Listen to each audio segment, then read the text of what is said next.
Good morning, Professor Spooner. How are you today?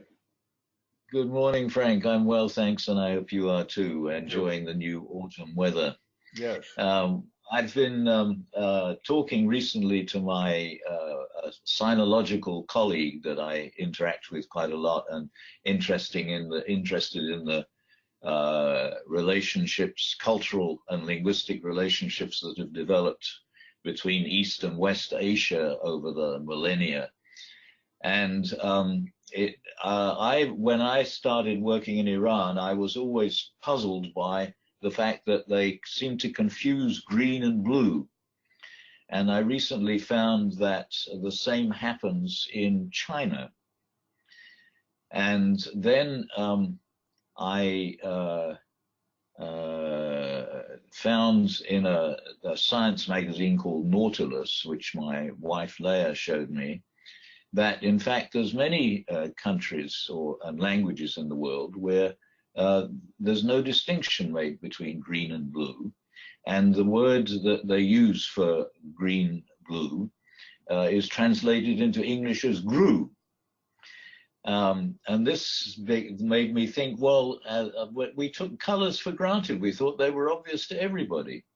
And then I realized, well, maybe we should go back and see how a number of things that we assume are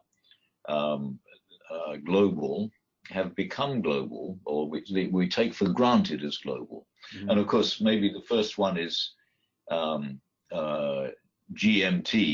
mm-hmm. Which I realized it began in the 19th century. I think there was an international conference in 1884 that got everybody to agree on a global time system. And then, of course, there's a longitude, latitude system that is agreed everywhere. And then of our decimal numeral system, which, after all, was not original. The first numeral system was, I think, sexagesimal. Mm-hmm. And but now, as far as I'm aware, I don't know of any part of the world where people count in any other way except decimals, or by tens. And then the French, after the French Revolution, made that much more general. Although we still have 12 months in the year and 24 hours in the day. Mm-hmm. Though there was, I think, and 7 days in the week, though I think there was some attempt to change these things after the French Revolution that didn't work. So that's but generally, even though there are different calendar systems in different parts of the world, especially the Islamic calendar system, nevertheless, everybody internationally uses the same calendar system. May I go back to the color question first? I was going to finish up with that. Go ahead, please. Thank you. So it was the color issue that made me think of all these other things that we take for granted, and realizing that so many things have become global without us realizing it or having made any real effort about it. But then the fact that we take colors for granted and assume that everybody sees the same colors, and now I find that in fact everybody doesn't see the same colors, and even though we all see the same rainbow and live in the world with the same spectrum, we actually divide the colors up in different ways. Mm-hmm. And there's some very interesting ideas in this article in Nautilus, which is a magazine I wasn't aware of before, but seems to be a very interesting science magazine, which goes into a discussion about the degree to which the way we see colors could be biological, or what it is, what it can be. And is it something in our brains, something in our evolution, or what is it that makes us see colors, in fact, differently in different parts of the world? And even though I used to be a classical scholar, reading Homer, I remember all the discussion of the wine dark sea. Uh-huh. uh, wasn't aware at the time that some people were saying, "What's the matter with the Greeks? Can't they see colors?" That's very And interesting. there are a lot of colors, words for colors that are missing in Homer. But the fact that green and blue that seems so obvious to us, but are confused in both China and Iran, and in though the Chinese and the Iranians have different words for them, and different words for different shades of green and blue. There are some parts of the world, and the one is Tahiti, and another one was I think the Mayans, Hmm. which have absolutely no historical relationship with each other at all, that had one word for both colors. That's actually very interesting. All right, because I mean, clearly, if you took a Mayan or a Tahitian or an Iranian or a Chinese and hooked them up to a machine and displayed successive colors of the spectrum and gave them a little clicking device and asked them to click whenever the color changed, it would be a universal response. People would be able to tell when it switched from green to blue, from blue to violet, from violet to purple. But whether or not culturally and linguistically they've ever bothered to distinguish between some of those colors is what you're talking about. Is that correct? Well, the thing is that they're obviously categorizing them very differently. Mm-hmm. And we take the categories for granted and assume that everybody should have see the divisions between the colors in the same way. Mm-hmm. In the same way that we take time for granted and assume there are 24 hours in a day. Right. But they don't. So And the colors you think are more obvious than time, mm-hmm. because there's no obvious reason why we should divide the geological day. Can I call it a cosmological day? Mm-hmm. 24 hours, but there seem to be very obvious reasons why we should divide the color spectrum Mm-hmm. up into numbers of colors. But in nearly every language has a different number of words for different colors, and this is true apparently in Russian, and I've forgotten that Russian has different words for colors from us, and Korean has and I'm not sure now because I haven't read the article terribly carefully yet, but in this article in Nautilus it says that there are certain colors which are seen as the same color in Korean that aren't seen as the same color by us, but it has something to do with green, yellow, and orange in Korean, I think. But yet these groups, if I can call them that, because these Chinese, Koreans, etc. I mean, they may differentiate on color conventions, if you will, but as you mentioned earlier, people have now subscribed to the decimal system, to the 24-hour clock, to the 12-month calendar. They have done that, and from a perspective of interaction of peoples, how do you think it is that this color differential has managed to survive and even be unnoticed? It seems until I hadn't been aware of this. I thought that the world knew blue as blue. They might call it different terms in their own language, of course, but understood that it was different than green. Well, presumably it makes you see fashion in a very different way. Mm-hmm. Mm-hmm. But it doesn't have the same scientific and logical relationships as numbers and geographical, cosmological things do. So I imagine that whereas everybody can be persuaded to see things that have to do with chronology, history, cosmology, and so on as a scientific standard, it's not so easy to do the same thing with colors. And there's no reason why people should see your way of categorizing colors as the standard and ours as somehow off standard. Where else do you think these other pots of differentials might exist? I mean, this is actually relative. This is interesting. I mean, we knew that people view religion differently, politics differently, ethnic relations differently, and we also knew that people, despite their differences, did subscribe to the decimal system, did subscribe to the 24-hour clock and the 12-month calendar. But I was unaware that such, and I would call them fundamental building blocks, such as understanding of the differentials of colors. I was unaware that there was differences about that. I mean, where else would we see things like this, do you think? I mean, having now opened this door. I don't know. And I don't know. I mean, I think the 7-day week began in the early ancient world. Mm-hmm. So Islam never questioned it. Mm-hmm.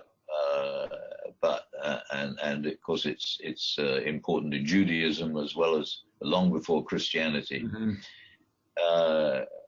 Whereas Islam took it for granted that the Jews and the Christians had distorted everything that was really true, Mm-hmm. and they were going to get it right. But they didn't see anything wrong with the 7-day week, Mm-hmm. even though, it's true that the number 7 has all sorts of other connections that make people think it's a special number. But there's nothing like that that relates to colors, I don't think. And it's also interesting that apparently no language in the world has any confusion about red. Red. All right. Well, maybe presumably the reason why red is the light you have to stop for, traffic lights. Do you think that there's confusion, perhaps, over interpretations of the weather?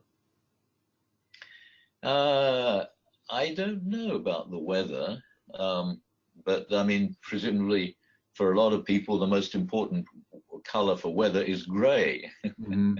Mm-hmm. Well, I'm thinking back to the wine dark sea. And the wine dark sea and the red sun, mm-hmm. Or you think, for example, that the way the sun changes in color from red to orange, mm-hmm. to a brighter yellowish color would have some effect, and make us think of it as special. But there's and green because of vegetation. These things are not unimportant, actually. No, right? Because no. These are basic sensory inputs into people's intellect and people's feelings that we would all naturally assume that even enemies would share. And now we're by this conversation, the possibility is dawning that, well, wait a minute, these basic building blocks, if you will, of understanding may not in fact be shared. They may be different even there. Well, I think that as we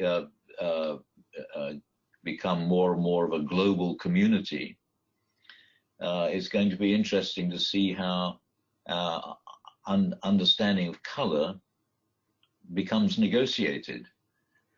Because I mean, it's interesting that there has been interaction, very long distance cultural and linguistic interactions between the Iranian world and the Chinese world for, I mean, ever since the beginning of global urbanization, which was in the 6th millennium BCE. It's not, and one wonders whether there's whether those connections had anything to do with the similarity in the way green and blue are seen in China and Iran. But it really doesn't have any impact on history. That we know of. That we know of, yeah. That we know of. Now, in all of your time in Iran, had you noticed that this difference existed with green and blue? Oh, yeah. I found it very confusing when I first went out there. Mm-hmm. Mm-hmm. It's not the sort of thing the English approve of. Right, right. Well, that's very interesting. Can we talk 1 minute about Brexit and the American political situation? Yes, certainly, yes. The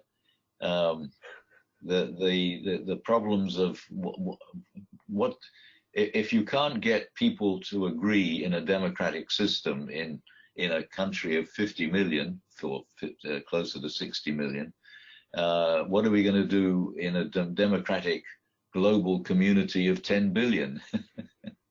We don't stand much of a chance, do we?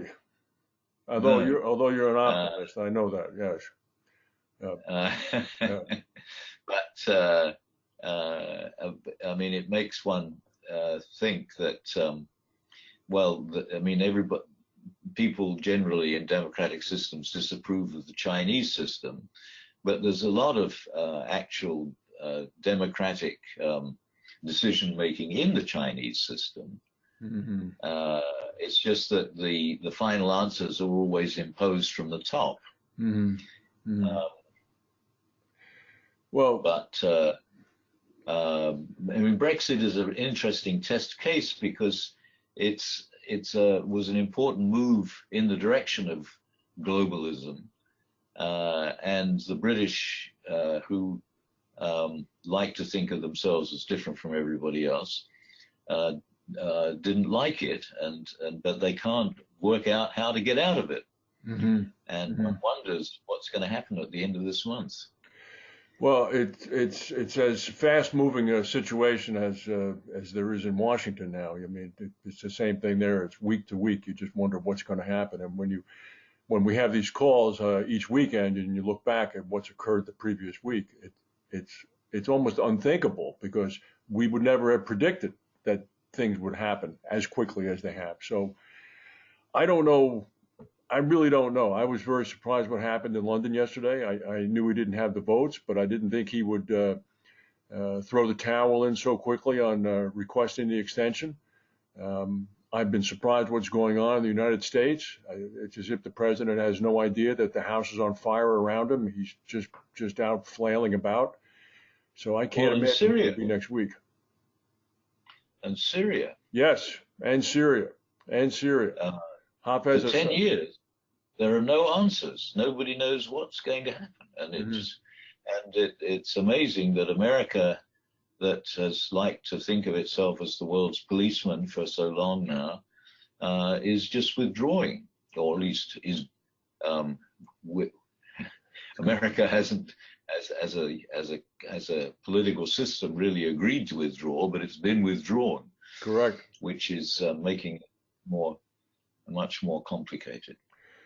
Okay, well, we'll see what happens in the coming week. Oh, we'll have to pay careful attention. All right, Professor Spooner, thank you very much. Good talking to you. Spooner, how are you today? Good morning, Frank. I'm fine, thanks, and I hope you are too. Thank you. This morning, I think you know that some time ago now, in an introductory essay to a volume on globalization, I wrote that globalization was on the cards from the start, because I thought that the fact that population growth had led us to spread throughout the world, and we had language, meant that sooner or later we were all going to be in contact with each other. But what's always puzzled me is why, in fact, do people always collect together in the largest possible numbers? And that's happened throughout human history. And until about 10,000 years ago, the numbers were always very small because of the availability of food, and we were not yet producing our own food. Mm-hmm. But since food has not become a problem, we keep collecting together in larger and larger numbers, and now we're going to become a totally urbanized world in what remains of this century, as far as I can see. Anyway, somebody I met in an elevator a few years ago uh, and got talking to about the axial age and big history, and then we became quite close friends and have been talking to each other ever since. Had an interesting new idea this week, which he told me about, which I think helps us to understand a lot of things. And that is that when we left our primate cousins up in the trees in South Central Africa and came down onto the plains and wandered out away from the trees on the plains, we were vulnerable to predators. Yes. In a way that we had never been before. And it was then that we started collecting together in larger and larger numbers in order for security. And that tendency seems to have been part of our evolution, because after all, we had not evolved entirely into the creatures we became in the following millennia. That was hundreds of thousands of years ago. Mm-hmm. And so I think that explains it. However, the problem, of course, that we have now is that we have to organize ourselves, and it's our organization of ourselves which is leading to all the problems. So this evolutionary proclivity that appears to have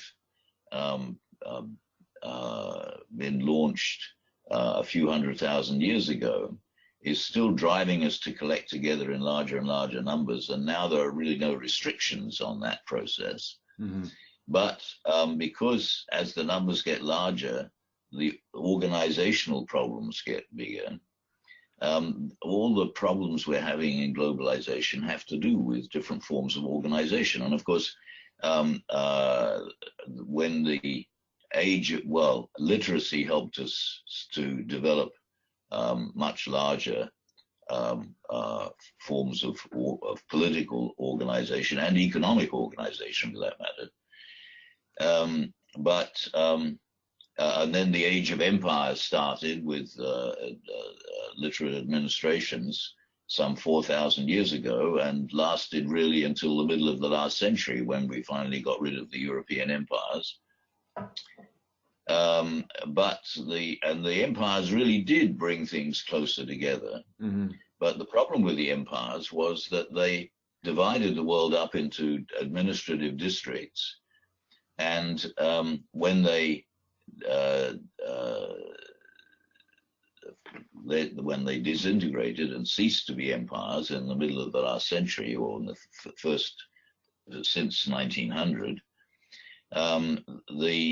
their administrative districts became what we have come to call nation states, because of the problems of the relation of the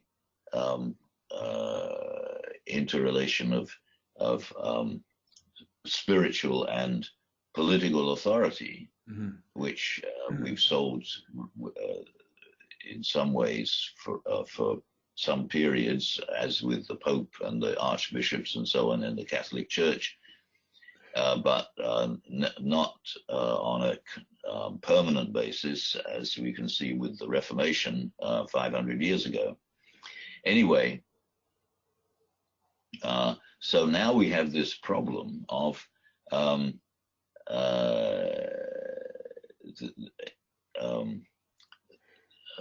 conflict between, since the end of the Age of Empires, we've had a sort of fake empire run by America as the world hegemon,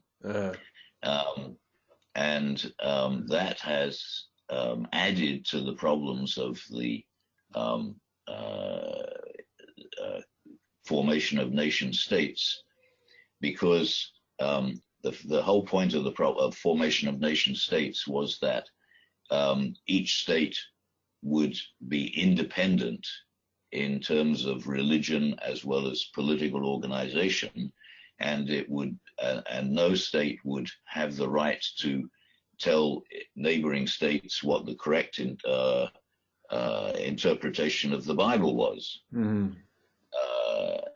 But the problem with American hegemony has been that not only has it been influencing the development of nation states since the end of the empires, but it's also been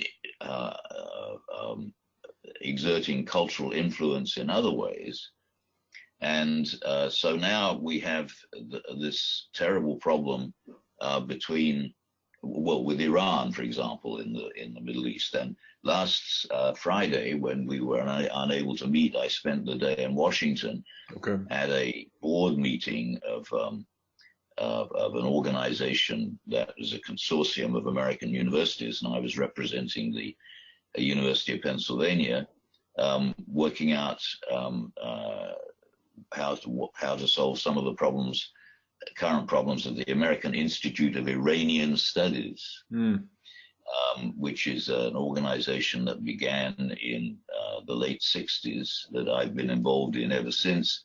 And of course, since the Iranian Revolution has not been able to function in the way that it was functioning before. And this has meant that whereas we had a way of training Iranists, people specializing in Iranian studies, which is quite a well-developed historical field of academic study, but since then, since the late 70s, we've not been able to train anybody in this field. Mm-hmm. And now all the people who were trained in that field and were heading programs in half a dozen universities in America, apart from other universities in Europe, they're all retiring.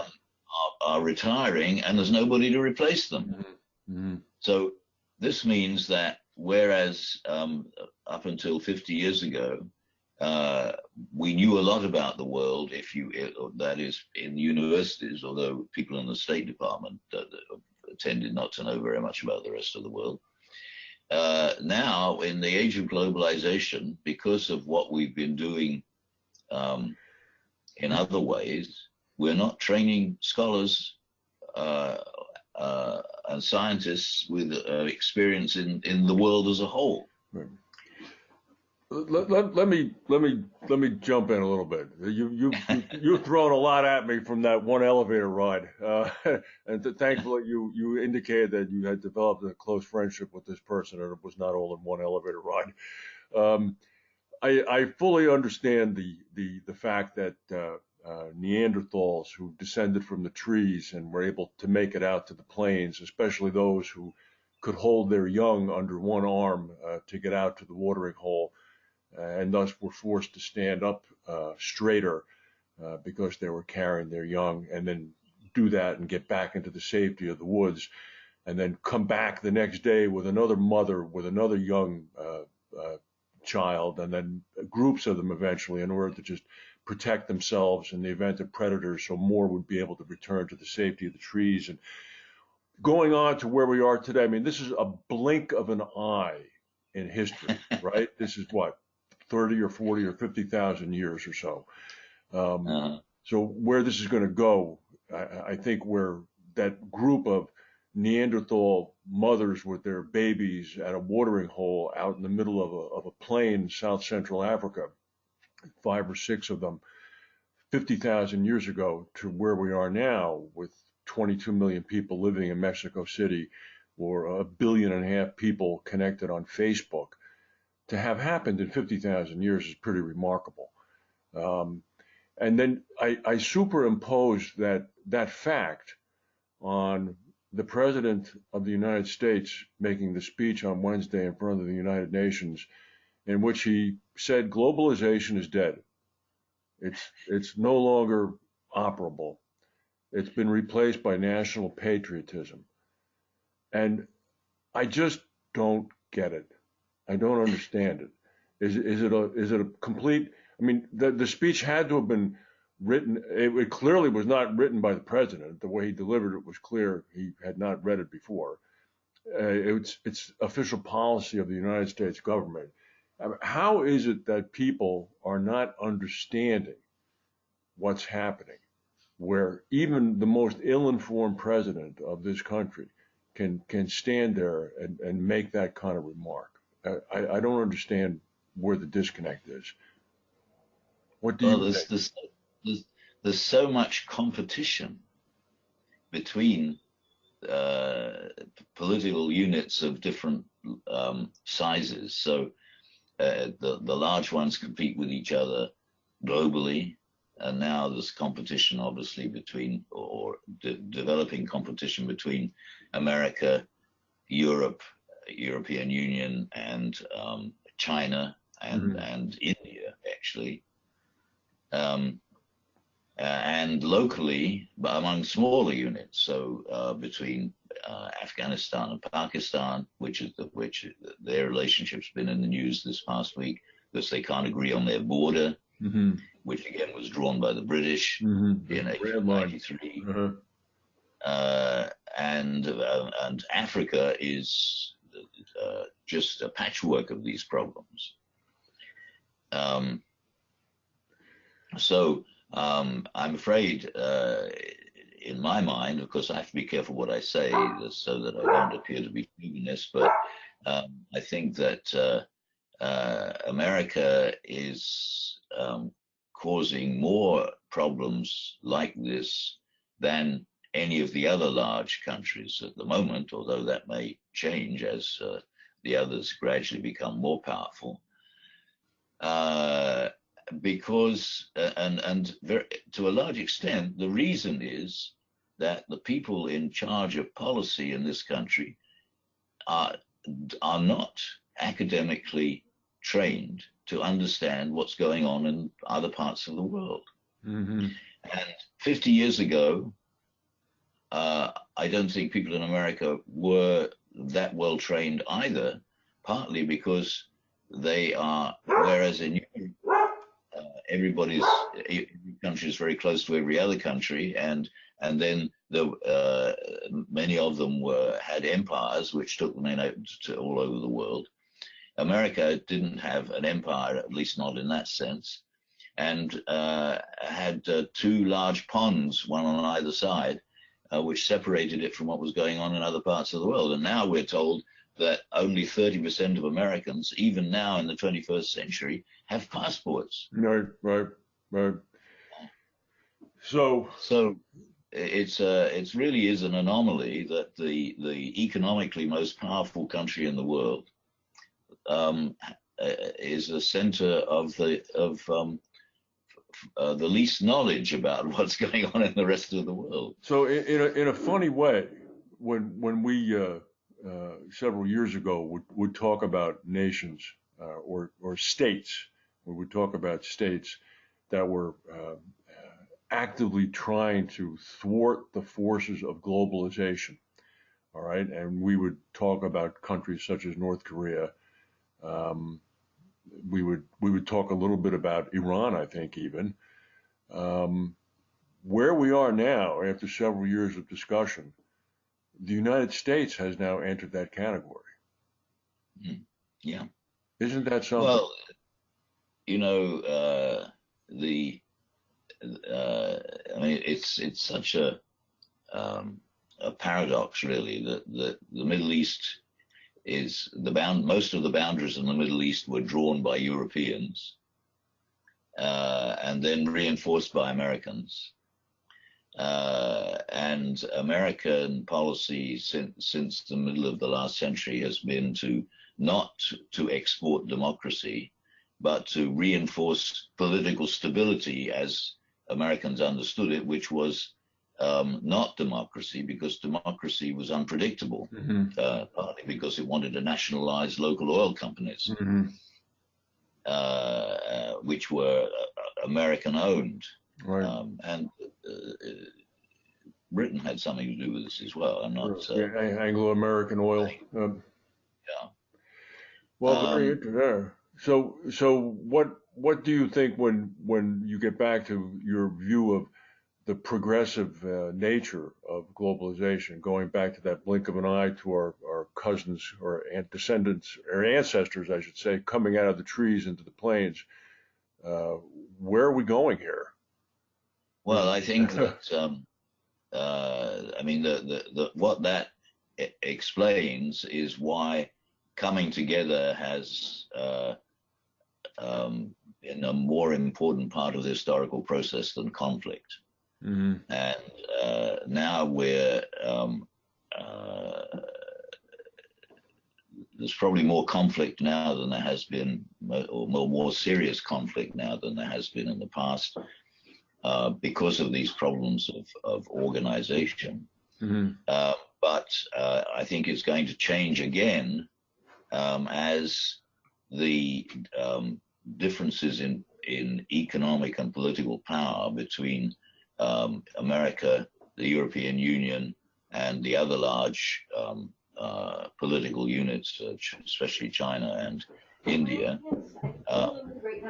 they become more closely related to each other and have to reach some sort of agreement, because at the moment there's no effort at all to reach agreement on a global level. The United Nations was, in a way, developed with that purpose, but has been not been successful. Well, I think we should probably leave it at there, Professor Spooner. Very interesting. I'm going to keep that in mind as I try to interpret the events of this week and the week coming up. So, We'll watch what happens. Yes. Yes. All right. Thank you very much. Bye-bye. Bye.